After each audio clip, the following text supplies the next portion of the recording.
Olá, o Live Entrevista hoje conversa com Marcos Cavalcante, jornalista e fundador do blog do Cavalcante. Vamos conhecer sua trajetória de vida, sua trajetória profissional e seu trabalho como jornalista.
América, boa noite, seja bem-vindo ou bem-vinda.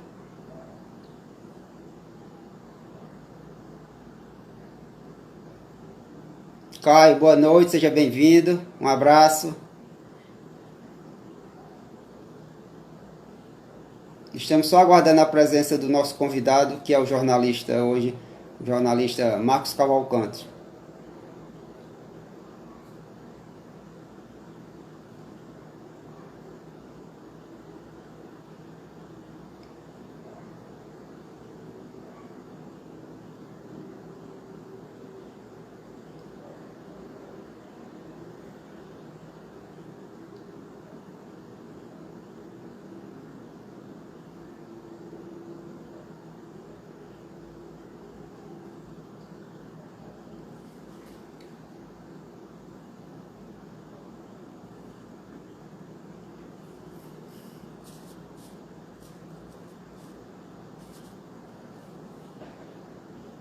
Delto, boa noite, seja bem-vindo.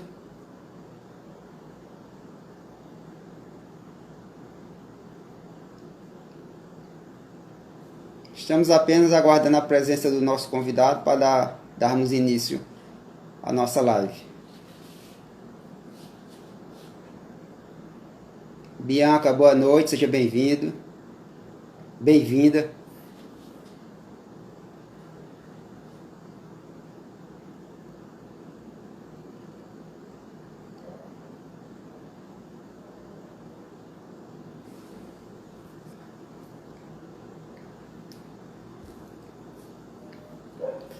Nosso convidado hoje é o jornalista Marcos Cavalcante. Estamos apenas aguardando a presença do mesmo para a gente iniciar a nossa conversa. Vamos conhecer um pouquinho da trajetória de vida dele, sua vida profissional, seu trabalho na política. Lisban Filho, boa noite, seja bem-vindo.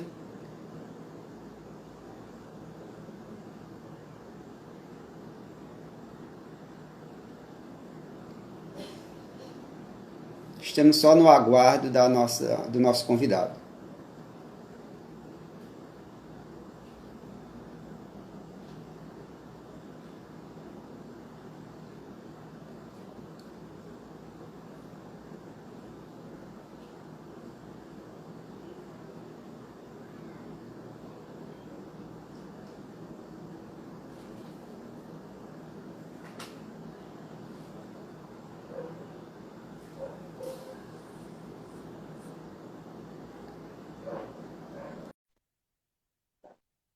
Marcelo, boa noite, seja bem-vindo.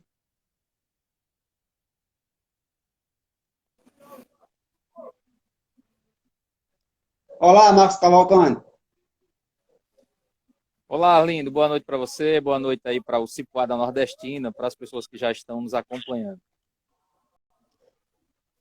Seja bem-vindo e de antemão quero lhe agradecer demais por você ter aceitado o convite para a gente conversar, para a gente trocar umas ideias e levar ao público o que você pensa sobre diversos assuntos. Aqui é que não vai faltar assunto. E eu quero mandar já um abraço para Luciano Coxinha, que também faz um trabalho excepcional de frente com o Coxinha, entrevistando personalidades da política, da cultura aqui de Santa Rita. Luciano, um abraço, sou seu fã. Mais uma vez, obrigado, Marcos. É uma honra, amigo. Eu sempre acompanho o seu trabalho. Eu me sinto feliz, satisfeito pelo convite e espero de alguma forma contribuir aí com alguma coisa para a sociedade, para o debate, para a política, enfim, estou à sua disposição. Ô Marcos, nos conta um pouco de sua história. Quem é Marcos Cavalcante? Marcos Cavalcante é um ser humano simples, filho de Antônio Cavalcante, pedreiro, de Severina Borges Cavalcante, uma batalhadora, funcionária da Cozibra, funcionária daquela fábrica era fábrica de tecidos, né? Onde é o Parque do Povo hoje, a Praça do Povo. Minha mãe foi funcionária daquela fábrica. São dois trabalhadores que me ensinaram a trabalhar e eu aprendi desde cedo o caminho do trabalho e segui nessa rota, graças a Deus. A gente pegou gosto pelo trabalho, né? E a gente vai seguindo. Então, profissionalmente, a gente trilha aí pelo caminho do jornalismo, tentando fazer um trabalho, de certa forma, difícil, né? Porque hoje existem muitas plataformas, existem muitos intitulados jornalistas, e hoje a internet ela abrangiu, né? Ela abriu um campo muito grande para as pessoas poderem participarem. Existe muita gente com qualidade, e você é uma delas, uma das pessoas que presta um serviço bacana para a sociedade, trazendo assuntos pertinentes. Então, Marcos Cavalcante é esse cara, um cara do trabalho, que aprendeu a trabalhar, que ama o jornalismo e que trabalha no jornalismo, de certa forma, contribuindo para a sociedade no campo do jornalismo. Eu sou um cristão, de certa forma, atuante, que a vida de jornalista não é fácil, é uma vida corrida, mas sempre a gente está encontrando tempo para adorar a Deus, para servir a Deus. Então, eu sou um cara simples, eu não tenho muita coisa para dizer de mim mesmo, não. Eu deixo que as pessoas digam, fale bem, falem mal, falem de mim. Eu só reforçando suas palavras, Marcos, eu só quero lembrar as pessoas que eu não sou jornalista. É, então não adianta as pessoas me cobrarem como jornalista, e aqui eu vou dar um depoimento, que uma pessoa entrou no direct do Instagram, e ele queria que era um fake, na verdade, ele não quis se apresentar, e na verdade ele queria que eu discorrer sobre uma ironia que eu fiz sobre um determinado assunto. Eu primeiro pedi para ele se identificar, para que eu soubesse com quem estava conversando, ele não se identificou, aí ele me chamou de jornalista fraco. Aí eu quero reforçar que eu não sou jornalista, eu converso com as pessoas para tentar levar o que as pessoas pensam, não é meu interesse aqui, um trabalho jornalístico, é um trabalho de Mas conscientização, é um trabalho que só eu te tento interrompendo, levar, sim, deixa eu só te vai, interromper, porque eu comungo do mesmo pensamento que você. Eu acho que a arte da comunicação, ela é uma arte que é um dom que Deus dá. Deus não dá a todo mundo essa arte. Tem pessoas que não têm um diploma, né, de comunicador, mas se comunica muito melhor do que quem tem diploma, entende? E tem gente que tem audiência e não é formado, e tem gente que é formado e ninguém escuta o que ele fala. Então, isso é muito relativo. Eu tenho, mais uma vez, que parabenizar você pelo seu trabalho e eu espero, hoje, contribuir com o seu projeto. exatamente, isso é um projeto de fazer com que as pessoas pensem e fazer com que as pessoas também façam seus próprios julgamentos. Não cabe a mim fazer julgamento de valor das pessoas. Ô Marcos, mas por que você enveredar pelo jornalismo? Você teve alguma referência? Olha, desde criança eu sempre fui bom na redação, desde a escola, desde a minha infância, né, na alfabetização. Os meus professores sempre me elogiavam por escrever. Eu não escrevo perfeito, né, até porque eu não sou professor de português, mas eu sempre tive essa arte de criar ideias, né? A narrativa, ela passa por vários parâmetros. Tem a narrativa de você criar a história, né? A pessoa que cria a ideia, que cria e discorre ali pela história.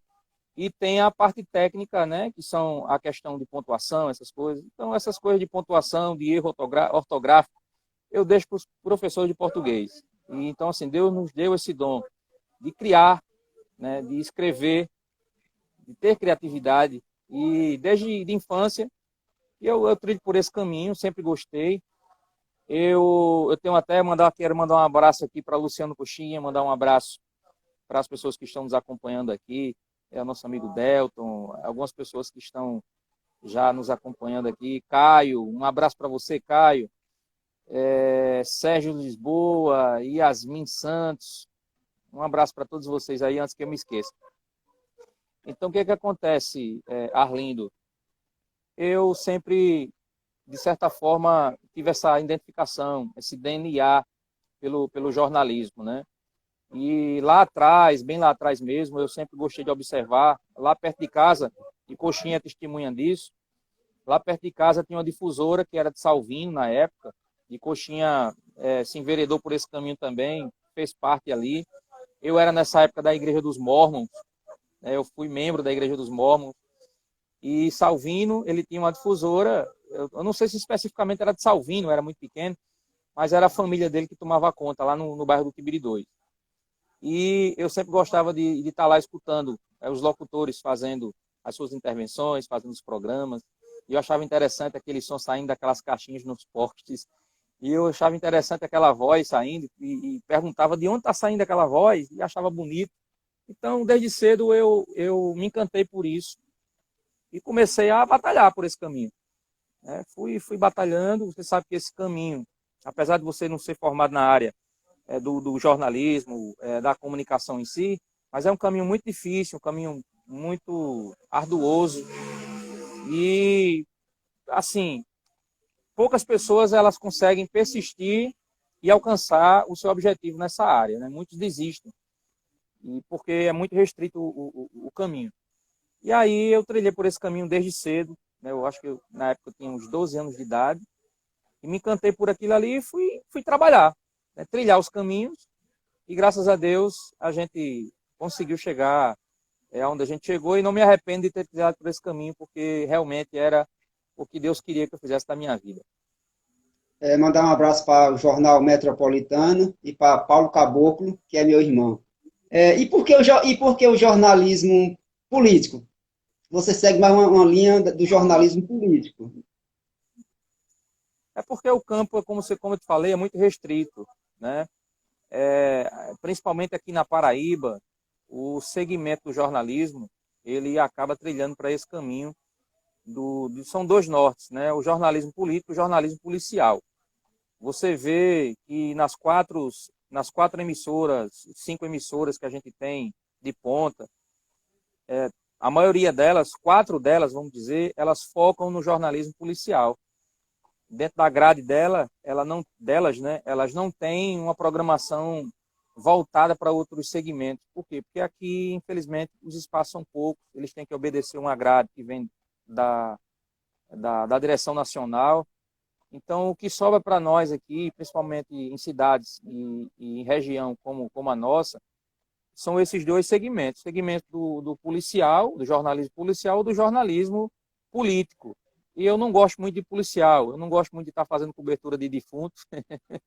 Né? Sabemos que um dia a gente vai morrer e eu não gosto de trilhar por esse caminho. Então, não restou outra opção a não ser a política. Ô Marcos, você escreve, e eu já li alguns artigos e alguns textos seus, são bons. Mas como você vê a crise do ler texto do jornalismo? As pessoas não estão interessadas em ler texto. Como você vê essa crise? As pessoas não leem texto, isso é um fato científico. As pessoas não têm costume, isso não é de hoje, mas já melhorou muito, viu? Já melhorou bastante. Na verdade, Arlindo, a gente tem que se adaptar às situações. A gente não pode se deixar levar por conta disso, né? O jornalismo ele encontra mais esse desafio, porque as pessoas elas não vão ler o seu texto até o final e aí vão te julgar pela capa, né? Às vezes na capa a gente procura colocar uma coisa chamativa para que as pessoas entrem dentro do livro, entrem dentro do texto, né? Criem uma curiosidade, senão elas não vão. E aí acabam pegando um pequeno texto e tirando uma conclusão que não está no contexto, entende? Você é professor, você sabe disso. Existe a pequena parte e existe o contexto daquela pequena frase. As pessoas acabam taxando você por aquela pequena frase. Então, por isso que às vezes no jornalismo hoje as pessoas normalmente elas estão utilizando o quê? Elas estão tentando resumir o texto no tema, não é? Por quê? Porque as pessoas não vão ler o texto, então você coloca o resumão, né, o resumo do resumo no tema, porque já que as pessoas não vão entrar no texto, elas acabam pelo menos lendo a descrição e entendendo ou sabendo do que você quer comunicar. Mas poucas pessoas realmente entram no texto para descobrir o que de fato contém ali, né? E dentro disso, dessas suas matérias, não sei se você sabe, eu dei uma cipuada em você e a gente vai conversar depois sobre essa matéria. Mas vamos deixar mais para frente que a gente vai conversar sobre essa matéria que eu dei uma cipuada em você. Ô Marcos, e a ideia do blog do Cavalcante? Como surgiu? Olha, já faz algum tempo que a gente tinha esse projeto de criar uma plataforma onde a gente pudesse ter a liberdade de escrever, né? Porque quando a gente faz parte de uma empresa, a gente segue o que a empresa determina. Se você é funcionário de uma empresa, você não pode fazer o que você quer. Você tem que submeter às regras da empresa e falar o que a empresa quer que você fale. Eu vejo aí muitos ataques a jornalistas, amigos jornalistas, que sofrem com isso, porque às vezes o tema que ele está tratando não é um tema pessoal dele, às vezes é um tema que a empresa quer que seja tratado. Enfim, a ideia do blog surgiu exatamente por isso. Eu queria ter liberdade de escrever o que eu quisesse, o que eu entendia, né? E por que blog?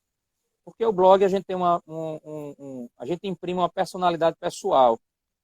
Não é um site, ele é uma coisa muito mais abrangente, um portal. Ele é uma plataforma muito mais abrangente. Você tem a responsabilidade de escrever todo dia.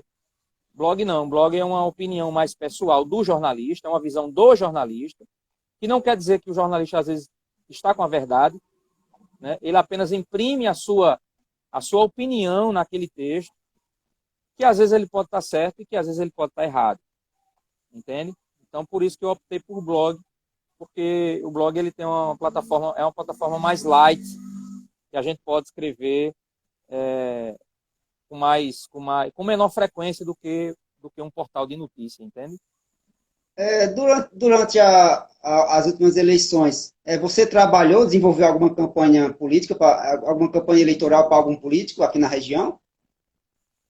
Olha, graças a Deus a gente, de certa forma, tem uma experiência muito grande na política, não só aqui na Paraíba, mas eu morei um tempo em São Paulo, e mesmo morando em São Paulo, minha veia política nunca falhou. Então eu trabalhei lá em São Paulo com política, trabalhei no Rio de Janeiro, onde eu tenho familiares meus lá, e sinto saudades e em breve irei voltar. A política eu já trabalho com ela há muito tempo, seja segurando uma simples bandeira a imprimindo alguma coisa com relação ao profissional, né, do jornalismo e da imprensa.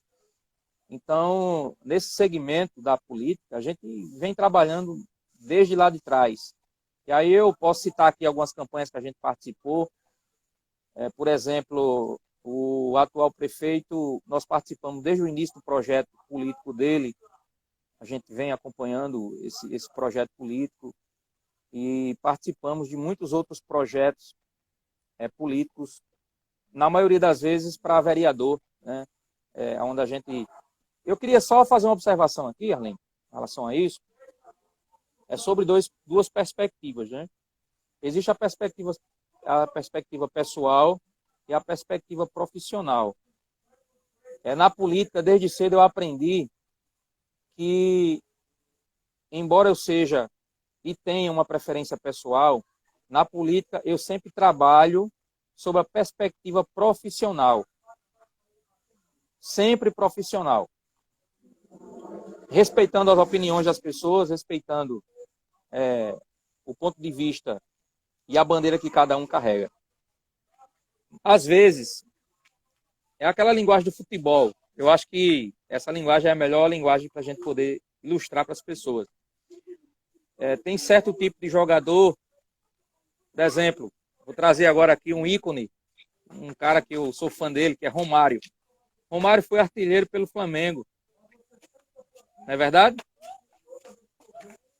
Mas o Romário Claro. também foi artilheiro pelo Vasco. São momentos diferentes que refletem realidades diferentes. Eu vejo, às vezes, muita hipocrisia na política. O cara que não está fazendo parte de um projeto A e critica o projeto B. Às vezes é hipocrisia apenas. Sabe? Eu não critico ninguém por estar do lado A ou do lado B.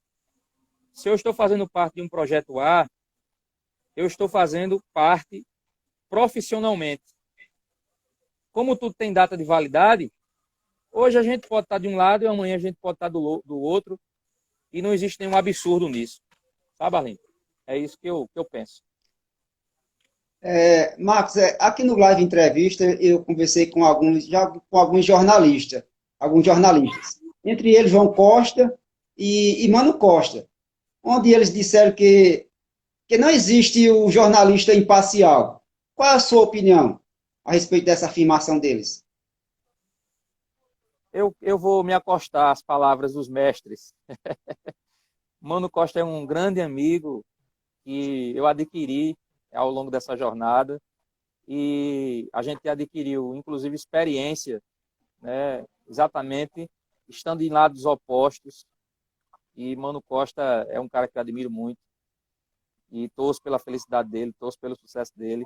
Se ele estiver nos acompanhando aqui em algum momento, deixa aqui o meu abraço fraterno para ele, como para todos os jornalistas de Santa Rita e da região.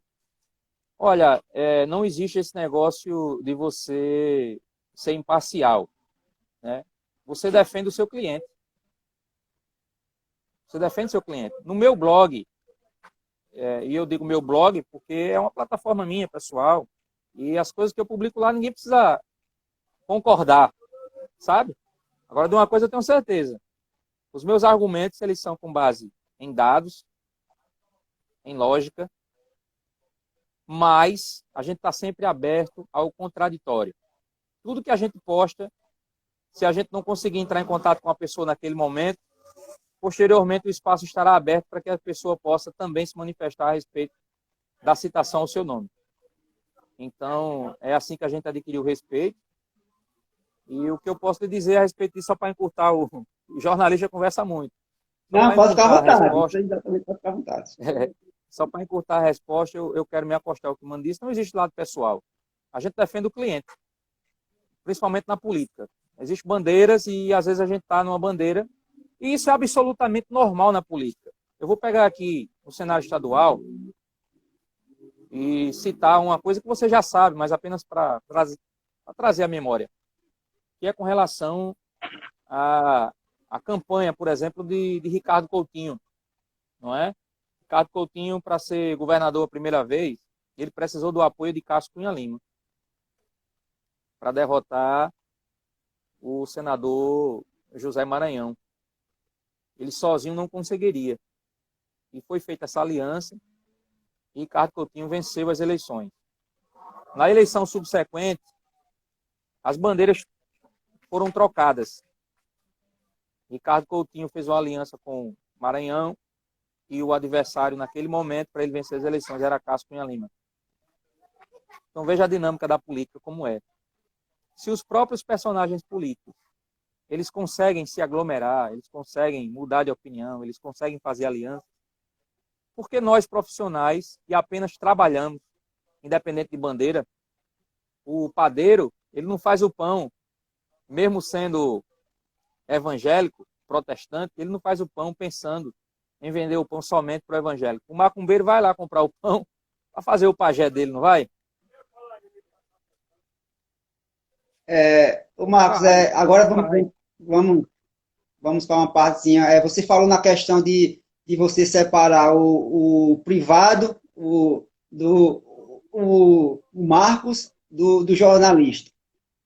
Na última eleição, você aqui em Santa Rita, na pré-eleição, muito antes da eleição, você cunhou o slogan médico nunca mais. E isso pegou. E as pessoas começaram a divulgar. Alguns diziam que era até uma forma pejorativa, preconceituosa contra os médicos.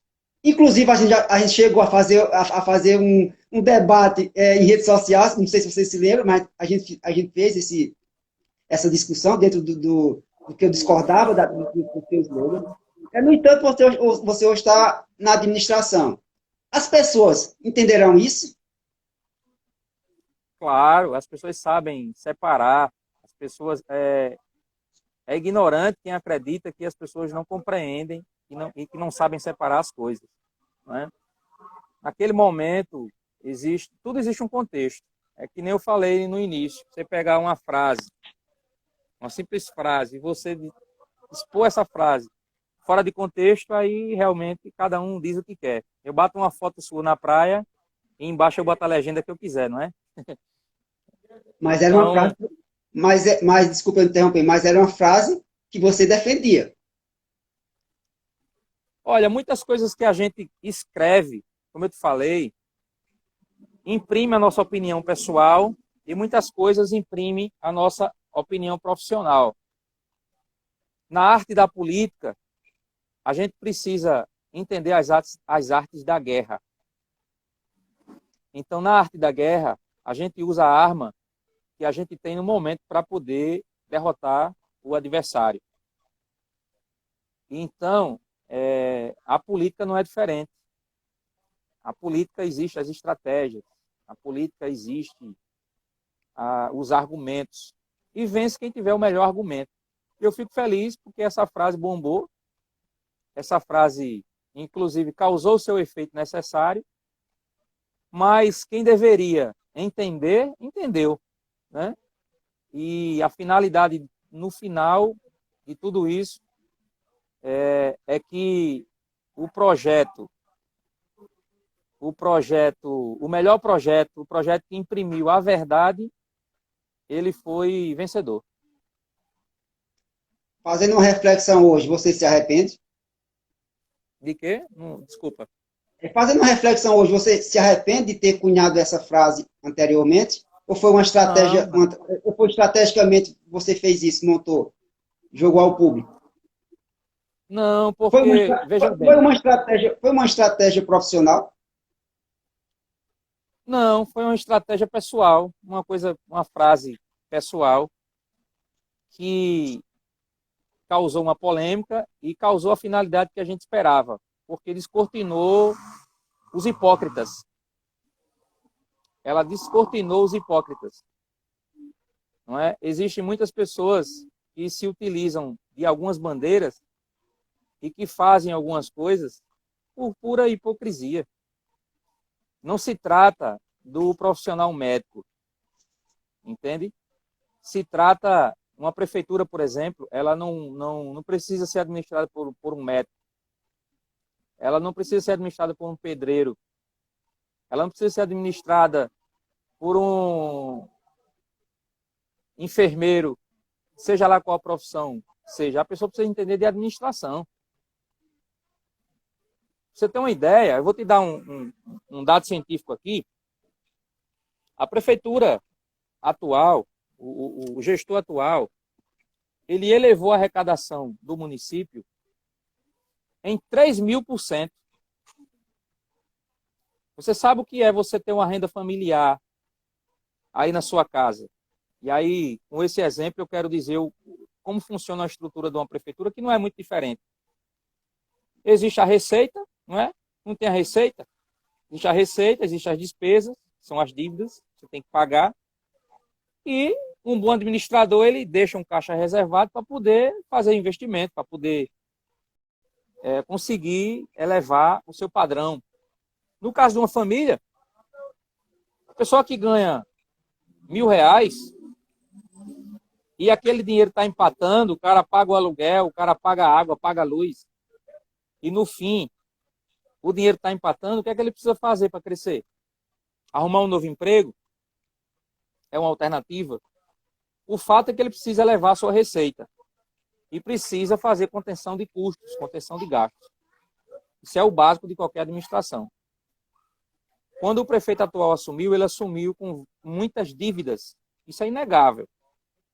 Ele assumiu uma prefeitura quebrada, com muitas dívidas, com pessoas convocadas para assumir concurso público sem ter condição nenhuma de serem chamadas naquele momento, porque existia uma dívida do passado, uma dívida altíssima, frota de ônibus escolares totalmente sucateada, destruída, frota do transporte da saúde totalmente sucateada. Não tinha nada, o que tinha era a destruição e dívida, prédios públicos sucateados. E você assumir uma gestão dessa, e no primeiro ano, no segundo ano, as pessoas cobrarem grandes obras, isso é até um absurdo, isso é uma insanidade, entende? Isso é uma insanidade. Eu costumo dizer, Arlindo, para encurtar essa resposta, que não existe gestão boa sem defeito. Eu acho um erro dizer que está tudo bom, que não tem nada errado. E também dizer que nada presta é insano, sabe? É ignorante. Você vir para uma rede social, você se utilizar de uma rede de comunicação e dizer que nada presta, é insano.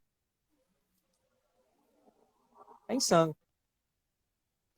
Mas só existe duas formas de o setor público fazer caixa, aumentar. Ou aumentar impostos para as pessoas pagarem, ou fazer conter muitos gastos. Eu não sei se a prefeitura está fazendo os dois. O prefeito atual, e eu posso te apontar dados, o prefeito atual ele conseguiu fazer as duas coisas. Ele colocou um corpo técnico, uma pessoa técnica, o professor Nailton Ramalho, né, que foi o secretário de Finanças do município, ele recebeu essa missão e teve a liberdade de trabalhar. E ele conseguiu conter custos, ele conseguiu, com habilidade, cobrar os impostos que são necessários para o município, que muitos prefeitos não cobravam por questões políticas, não é? Favores políticos, mas uma cidade como Santa Rita é inadmissível que uma cidade como Santa Rita tenha uma arrecadação mensal de R$ 300 mil com impostos próprios, entende? E ficava muito dependente do governo estadual, muito dependente do governo federal. Hoje, o município ele tem uma saúde financeira muito interessante e com essa saúde financeira própria é que o prefeito ele tem conseguido manter as obras que estão sendo realizadas no município. E aí, obviamente, há muita contestação, porque a sede do povo é muito grande, Arlindo. O povo passou muitos anos, Santa Rita está atrasada há 20 anos. Então, imagine você recuperar 20 anos de atraso em 4 anos, é um absurdo. Eu escutava lives aí na campanha passada, do cara tentando resgatar o passado, dizendo que o prefeito A ou B fez isso, fez aquilo. É óbvio que você passar 16 anos no poder e você não construir 4 praças, não construir 4 escolas, você não... Sabe? São 16 anos, amigo, no poder. Como é que se compara 16 anos com 4? É uma comparação insana, absurda. Marcos, você fez referência a um concurso, sem condições, eu não entendi muito bem. Esse concurso é relacionado ao concurso da educação, realizado na gestão de Netinho, é esse que vocês estão falando? Foram feitos dois concursos, né? Foram feitas duas chamadas.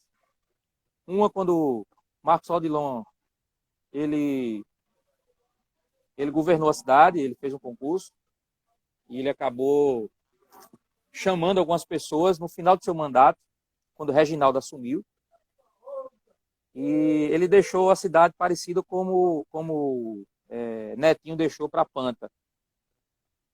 Marcos Odilon deixou a cidade de Santa Rita parecida com o que Netinho deixou para Panta.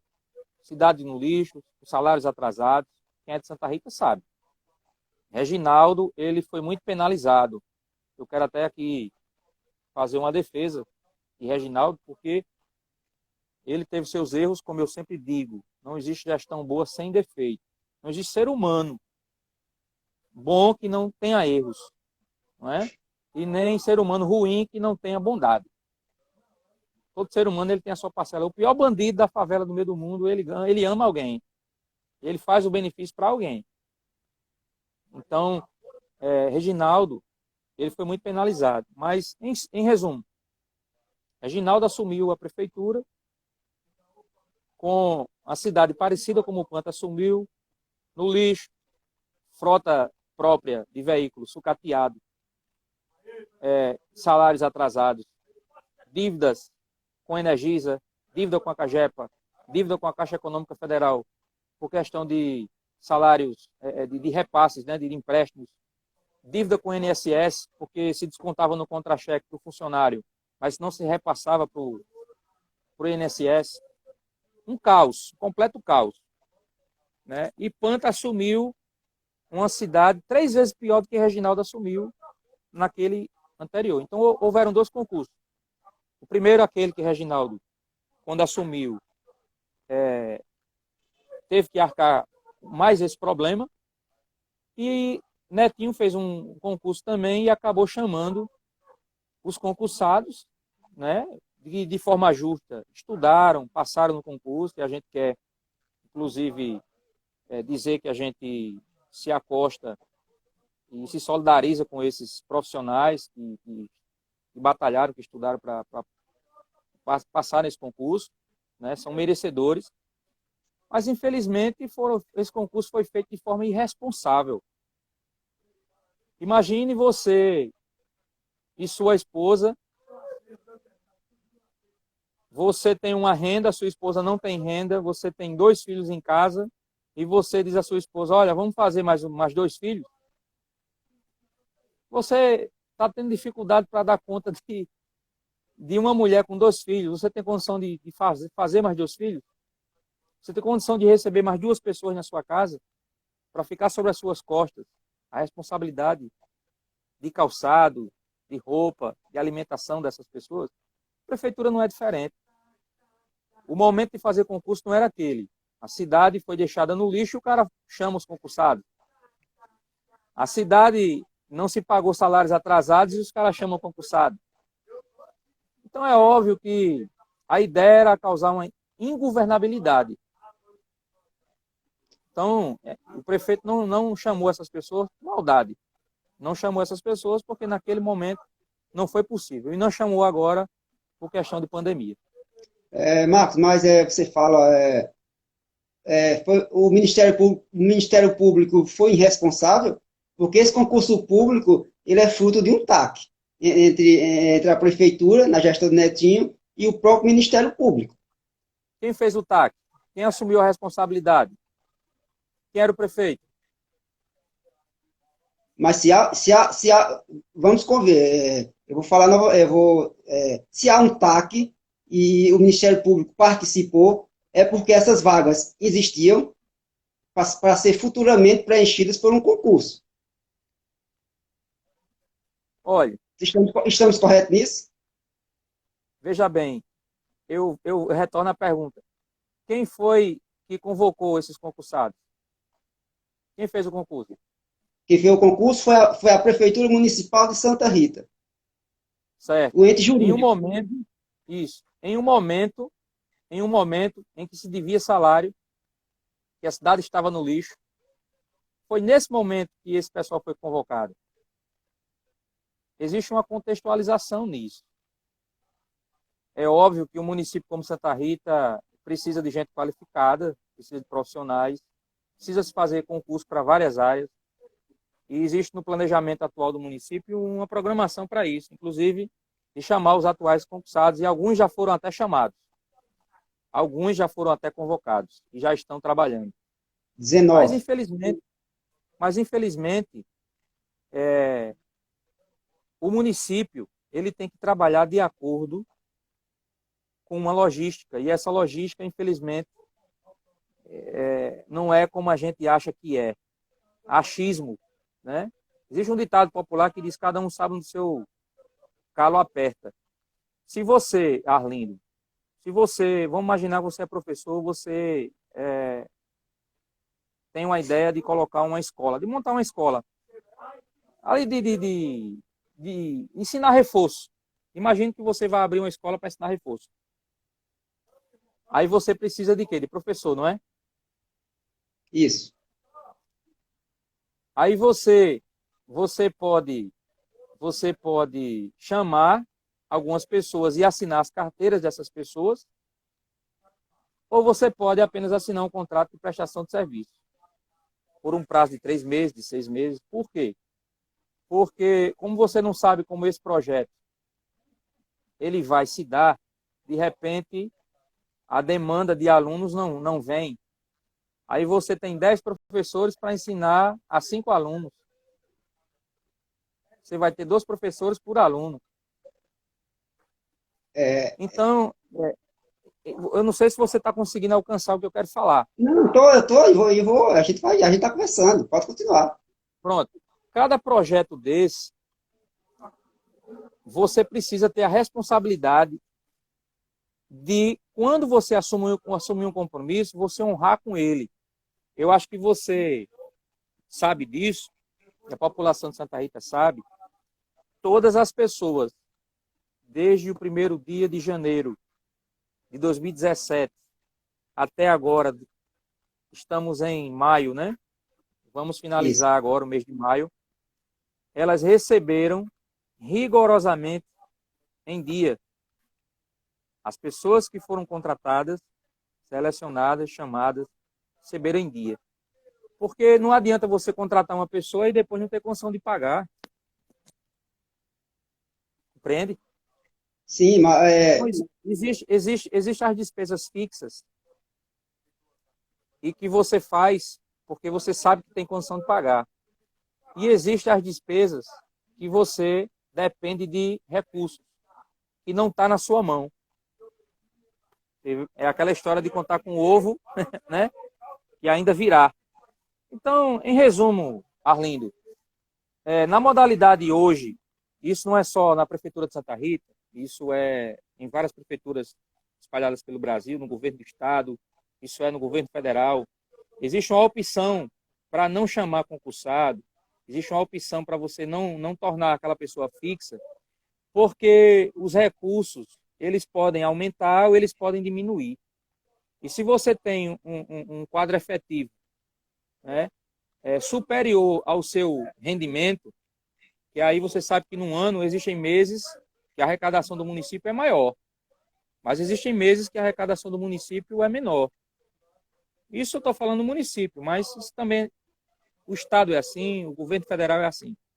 Quando você tem um quadro fixo, o que acontece?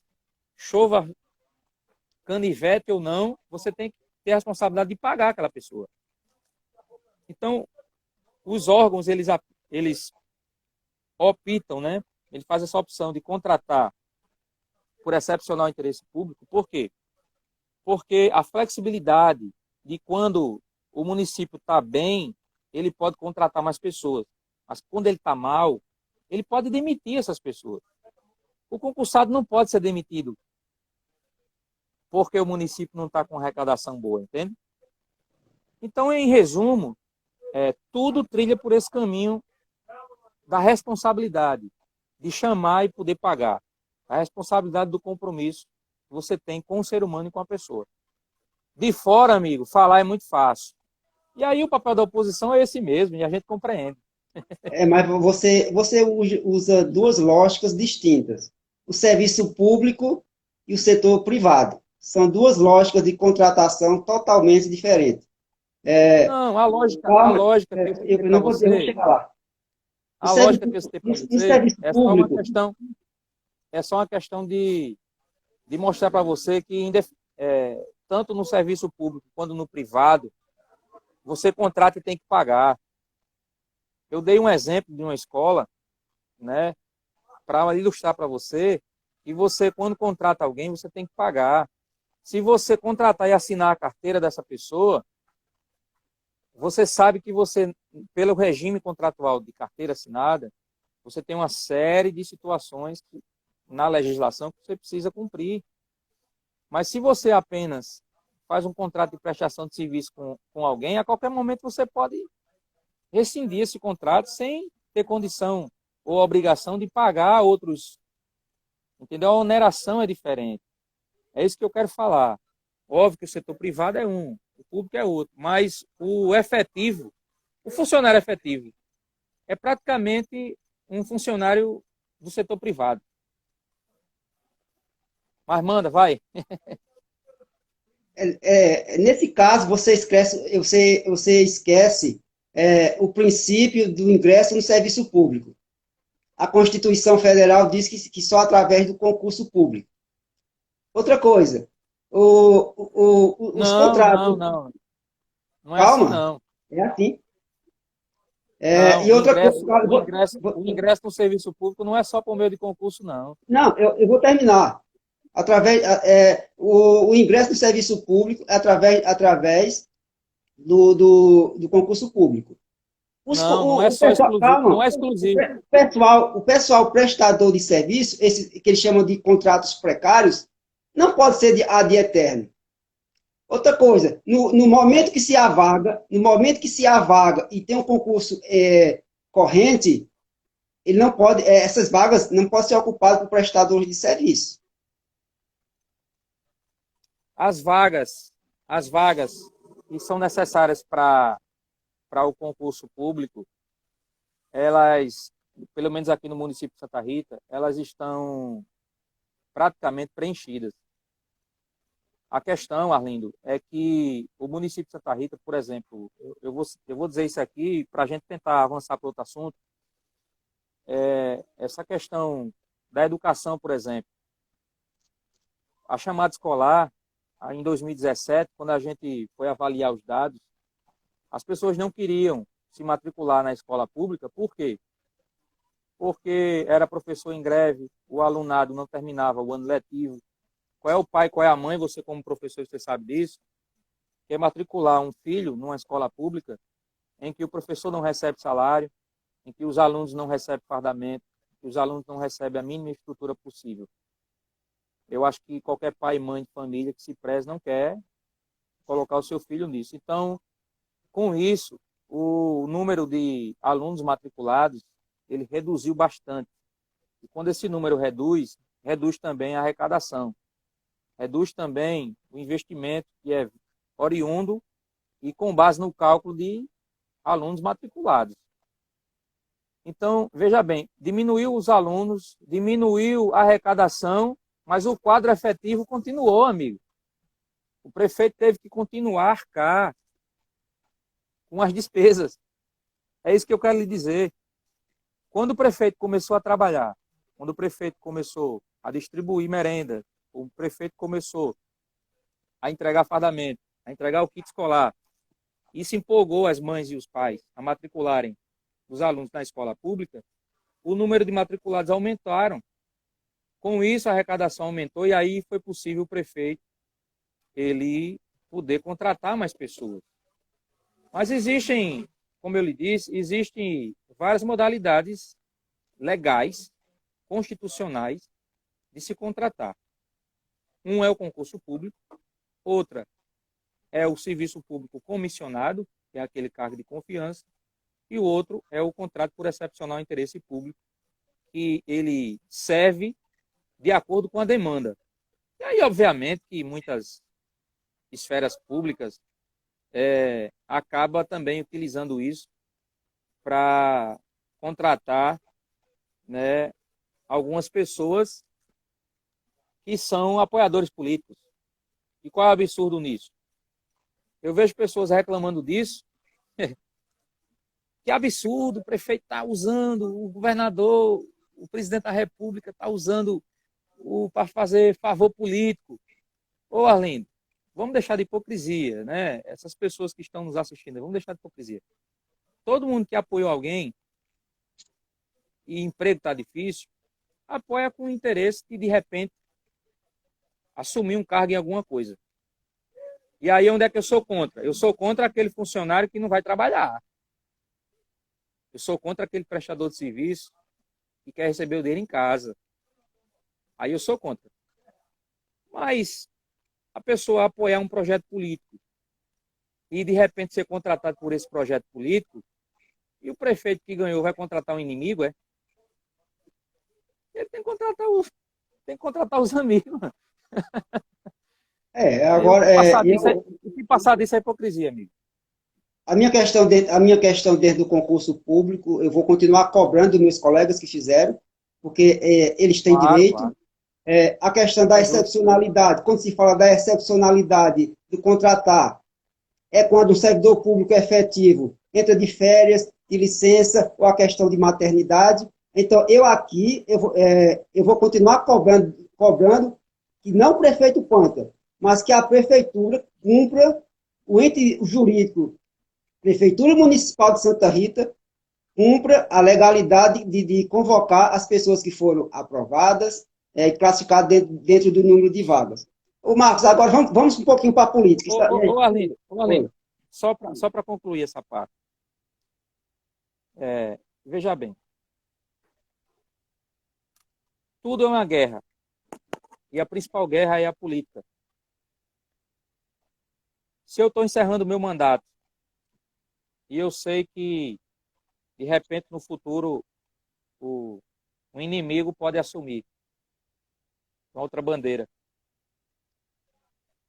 Eu faço um concurso público, porque se eu for o prefeito, eu chamo se eu quiser. Fiz o concurso, eu vou chamando de acordo. Mas se for meu inimigo, eu chamo todo mundo. E aí o prefeito que vai assumir, ele que se, entre aspas, que se ferre para arcar com a responsabilidade. Às vezes, Arlindo, não estou dizendo que esse é o caso específico, porque a gente precisa estudar mais aprofundado. Mas isso em tela é comum. O que acontece? Se convoca, mesmo sem ter a vaga. Faz-se concurso, mesmo sem ter vaga. E se faz por questões políticas, porque o cara quer ganhar na próxima eleição, aí ele quer mostrar que está criando emprego, que está gerando, sabe?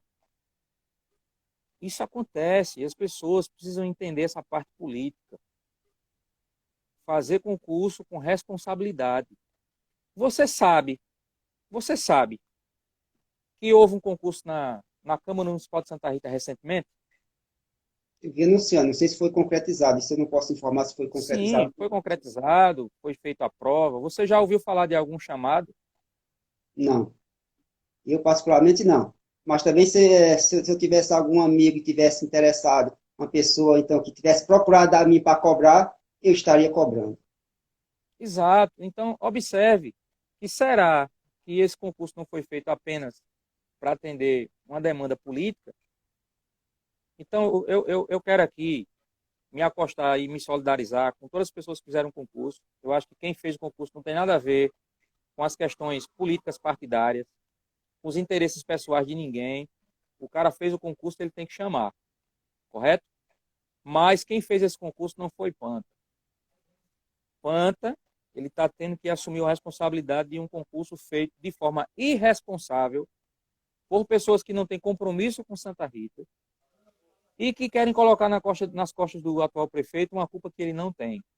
Se ele tivesse feito um concurso e não tivesse chamado ninguém, aí eu posso dizer a você que a culpa dele seria muito maior né? A responsabilidade é dele, porque ele é o atual gestor, e independentemente de quem era o prefeito na época, o concurso foi feito.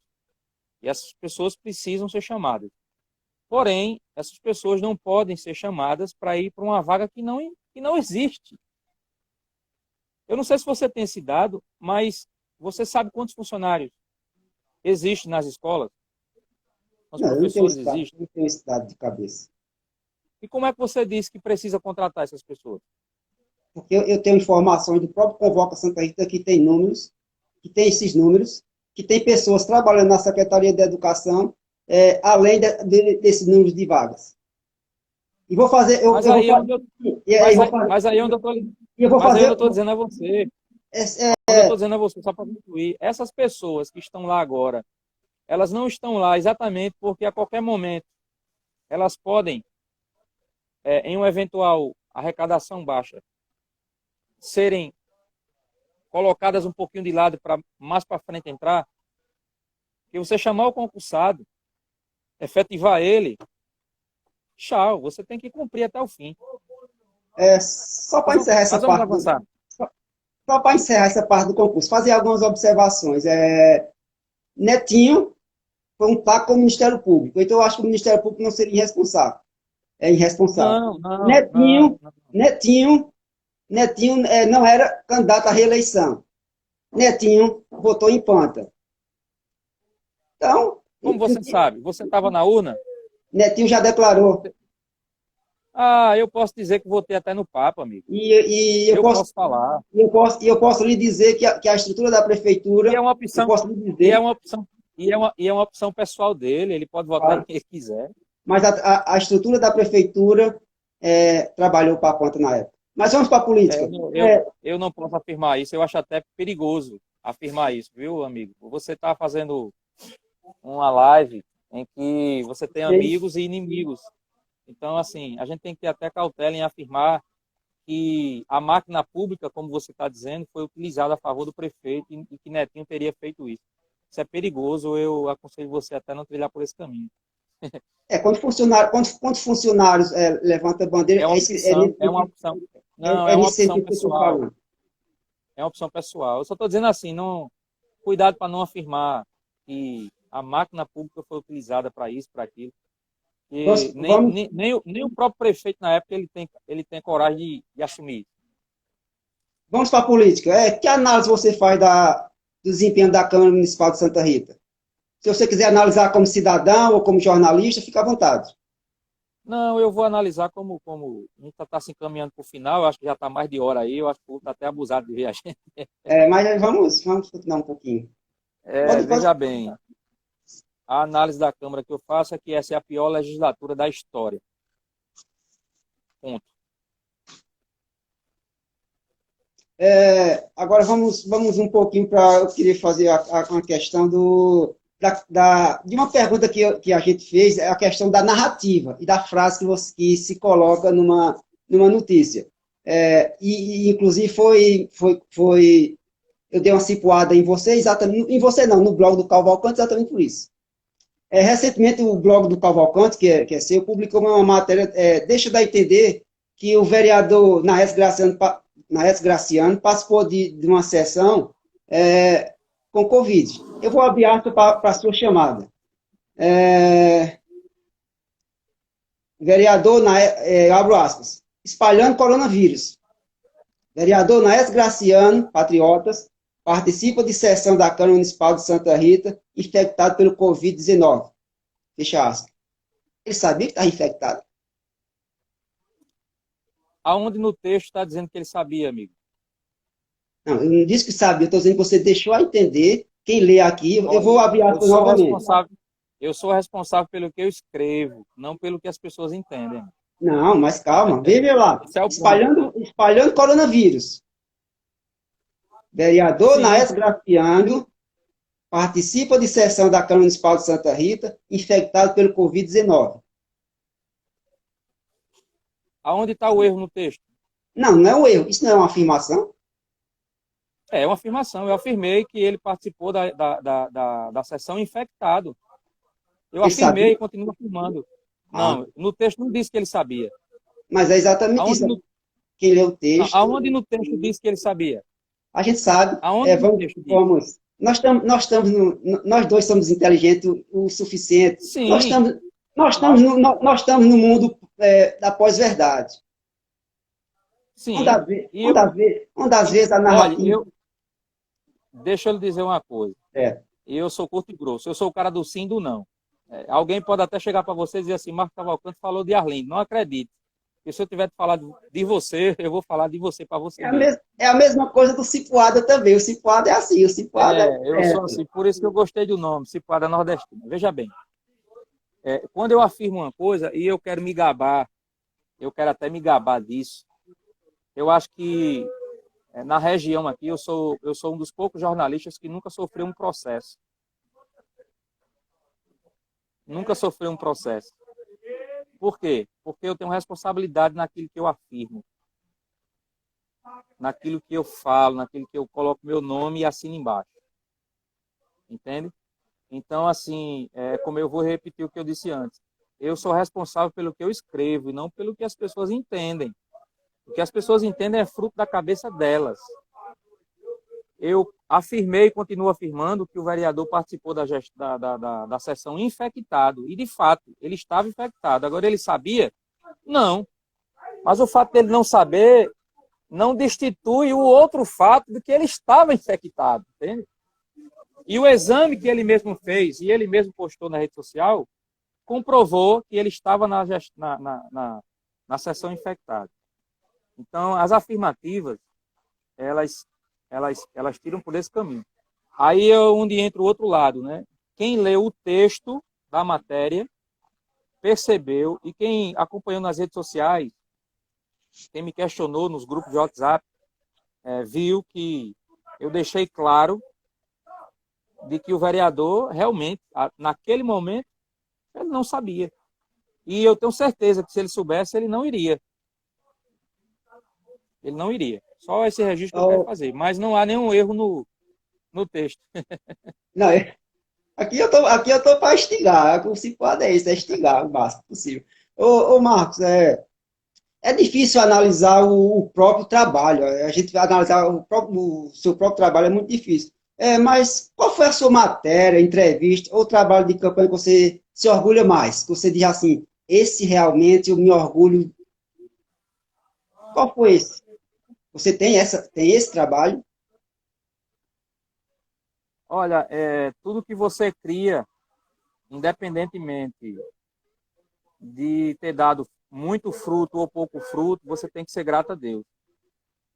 Tem matéria que eu produzo, e quem lê meu blog sabe que eu não replico matéria de ninguém. É uma marca nossa, não é para querer aparecer ou desmerecer ninguém, mas eu não publico matéria de ninguém, a não ser as matérias institucionais. São as matérias que vêm do governo do Estado, do Ministério Público, Polícia Militar, Polícia Civil, prefeituras, câmaras, que são matérias chamadas matérias institucionais. Essas matérias a gente posta e a gente coloca lá embaixo o crédito, né, de quem postou. E normalmente a gente posta as matérias porque são matérias de interesse público. Mas as matérias que a gente produz, a gente, obviamente, que se orgulha muito, né, de um eleitor que entra, de um leitor, né, de eleitor não, quando sou político, de um leitor que entrar, é que nem o seu projeto aqui. Algumas pessoas podem, de certa forma, desmerecer você e dizer, olha, por que na entrevista de fulano de tal que ele faz, ele tem 600 pessoas e você tem X pessoas? Amigo, sucesso para essa pessoa que tem 600, que Deus continue abençoando ela, mas o seu público lhe ouviu e você falou para as pessoas que precisavam falar. E quem perdeu, amigo, a própria palavra já diz, perdeu. Então, me orgulho por um leitor sequer que entre no meu blog e que veja. Então, eu não tenho nenhuma postagem que eu fiz que eu me orgulhe mais ou que me orgulhe menos. Eu amo as minhas crias, independente. Marcos, eu já quero te agradecer, nós estamos chegando ao finalzinho, pela sua disponibilidade, coragem também, que muitas pessoas assim não têm coragem, eu já convidei bastante, eu não diria coragem, talvez seja tempo também, né? Mas as pessoas, às vezes eu mando o convite, as pessoas visualizam o convite, nem diz que sim, nem diz que não. Mas aqui eu não estou para fazer julgamento de valor de ninguém. Em alguns momentos haverá um debate, uma discrepância, mas aqui não é, quem fará o julgamento não sou eu, são as pessoas, e aí fica cada um. Eu quero te agradecer, mas antes tem um momento situado aqui. Vamos lá? Vai, meta esse porrada aí. Marcos, um lugar, É Santa Rita, eu sou apaixonado por Santa Rita. uma Nascido e tristeza, criado em Santa Rita. uma tristeza, A morte de minha mãe. uma alegria. A alegria é meu pai com 90 anos. Parabéns, parabéns pelo teu pai com 90 anos, eu só posso dizer parabéns. Um político, Um político, Ciro isso. Gomes. Um arrependimento. Arrependimento, eu não costumo me arrepender das coisas que eu faço, não, viu, Arlindo? Não costumo me arrepender, não, porque quando eu faço de caso pensado, né? Eu não sei. Arrependimento talvez seja de não ter feito o que eu fiz de novo. Jogaria no lixo.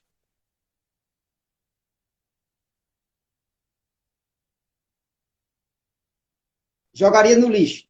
Jogaria no lixo. Jogar dinheiro no lixo, é? Jogaria no lixo. Sim, jogaria no lixo. A hipocrisia. Palavra dada. Palavra cumprida. Palavra de político. Dependendo do político, merece credibilidade. Existem políticos ainda que são honrados e que cumprem com suas palavras. E esse sobrevive. Amigos. Amigos é um presente de Deus. Eu acho que uma pessoa sem amigos é uma pessoa amargurada. Dinheiro.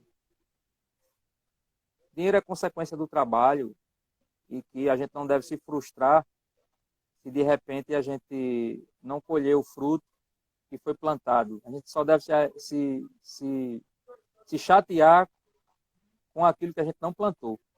Se a gente não planta, a gente não colhe, né? Família.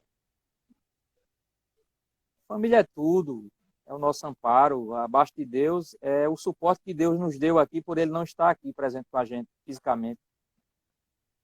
Uma saudade. Minha filha que está em São Paulo, muita saudade dela, completou 12 anos e espero em breve agora, se Deus quiser, mais alguns dias, poder revê-la pessoalmente. Deus. Deus é o Criador de tudo, a quem nós devemos tudo, e sem Ele não somos nada. Marcos Cavalcante, o jornalista. Marcos Cavalcante, um humilde e simples servo de Deus, cristão, não costumo ser melhor do que ninguém, ou achar que sou melhor do que ninguém. Eu acho que o meu mantra é: não existe ser humano bom sem defeito e nem ruim sem acerto. Então, alguns gostam de mim pelo que eu sou, outros me odeiam por aquilo que eles acham que eu sou. E eu sou feliz, mesmo sem ninguém gostar de mim. Marcos, mais uma vez, Sem ninguém, obrigado. só ratificando, sem ninguém gostar, não. Eu sou feliz mesmo com aqueles que não gostam de mim. Mais uma vez, obrigado, Marcos. E deixa sua mensagem aí final aí pra gente. Final que eu digo daqui do nosso encontro. A nota eu dou 10. Não, vamos. A Sua nota, mensagem. Deixa sua mensagem final aqui pra gente, para que as pessoas nos acompanharam.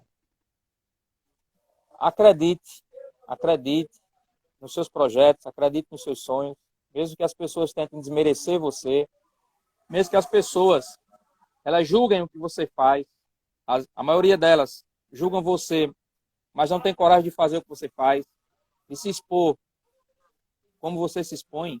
Então, faça, não pense duas vezes, faça. E esqueça os desestimuladores, porque esses desestimuladores, eles terão a obrigação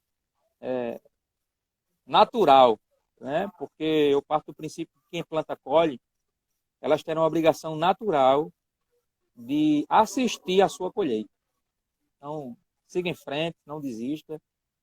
E é isso que eu tenho a dizer ao seu público, às pessoas que nos acompanharam, a você mesmo, Arlindo. Continue acreditando no seu projeto, embora que alguém possa dizer a você que isso não é nada, não vale nada. Siga em frente, meu irmão. Obrigado, Marcos. Obrigado a todos que nos acompanharam. Fiquem com Deus. Eu sou Arlindo Caboclo e aqui a Cipuada é nordestina. É Abraço. nordestino. Um abraço.